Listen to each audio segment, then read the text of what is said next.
Nabisto ng ilang senador ang tila duplication o magkakaparehong presyo ng flood control project sa ilang probinsya sa panukalang pondo ng DPWH para sa 2026. Yan ang ulat ni Daniel Manalastas. May napansin ang mga senador sa pagharap ng Development Budget Coordination Committee o DBCC sa Senate Committee on Finance para sa panukalang 2026 National Budget. Hinggil ito sa flood control projects sa ilang probinsya na animoy parehas ng presyo, na tila duplication o magkakapareho ng proyekto. Sa Antique at Iloilo, same amount, 149,750,000 each. At hindi man lang ginawang 149 flat o isinara na lang sa 150 para may pangkape. Pare-pareho po ang halaga hanggang sa huling piso. Nilagyan pa ng butal para hindi po halata. Ito po, nanggaling po to sa proposal ng DPWH. Hindi po kaya ng DBM i-check. Wala po sa mandato ng DBM i-check. Wala po kaming ganong expertise to check. We assume that the DPWH already knows what they're doing. The same project na sa GAAD 2025, the same project in sa NEP 2026. Yan, the same. In 2025, construction of flood mitigation structure, Agoa River. Ang nangyayari kasi, dinadala dito na lumalampas sa scrutiny ninyo. Dapat mag-scrutinize pa kayo ng maigi kasi very obvious naman to eh. Diba?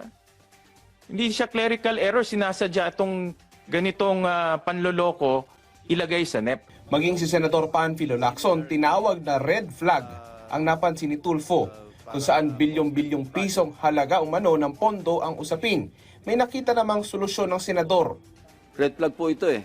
We are willing to amend and delete all these similarly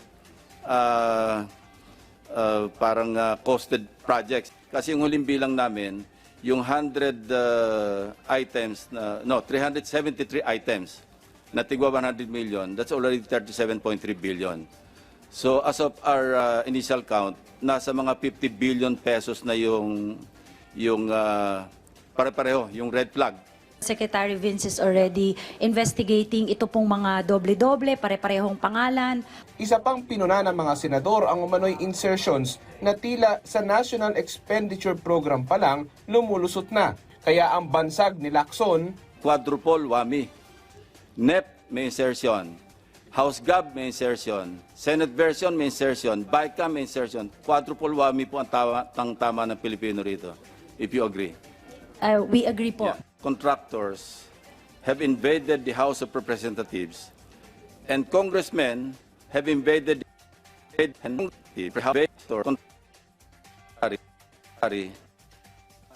contractors have invaded the House of Representatives and congressmen have invaded the contractor construction business. Ito po yung outcome.